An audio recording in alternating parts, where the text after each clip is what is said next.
বিকাল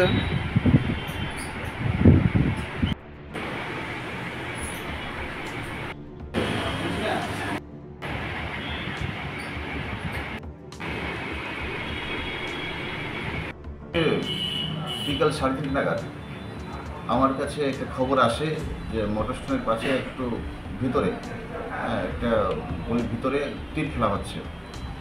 সেই খবরের ভিত্তিতে আমি আমার থানার inspector Ajit Chakma, sub inspector Dilip Das, AS Anand Debbarma এবং থানার অন্যান্য পিএস স্টাফ এবং টিএসএস স্টাফ নিয়ে আমরা ঘটনার দুটো ভাগের টিম হয়ে দুদিকে, সামনের দিকে এবং পেছনের দিকে ওদেরকে ঘেরাও করেছি এবং ওইখানে রেড করেছি। রেড করে তাদেরকে আমরা ঠিক পেয়েছি, তারা কিছুজন স্পিড দিয়ে তীর ফেলছে।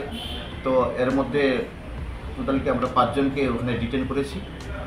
তাদেরকে আমরা গ্যাম্বলিং অ্যাক্টে অ্যারেস্ট করেছি এবং তাদের কাছ থেকে টোটালি 3,260 টাকা যে গ্যাম্বলিং মানি ওটা সিজ করেছি, ওদেরকে নিয়ে এসেছি। তো যেখানেই আমরা এরকম ধরনের খবর পাবো, গ্যাম্বলিং হচ্ছে বা কোনো নেশা, অবৈধ নেশার কোনো চলছে, সেখানে আমরা রীতিমতো আমরা সিরিয়াস অ্যাকশন নেব, যাতে একটা স্বচ্ছ সুন্দর একটা পরিবেশ তৈরি হয়। এরকম অভিযানকে আগামী দিন আরও থাকবে?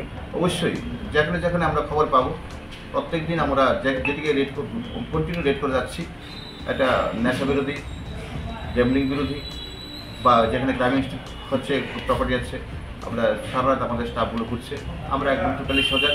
আমি জয়েন করার পর চতুর্দিকে আমরা এরকম রেড করছি। এগুলি অবশ্যই করতে হবে। যেটা অবশ্যই আছে, আমরা 3টে ভাগে আছি।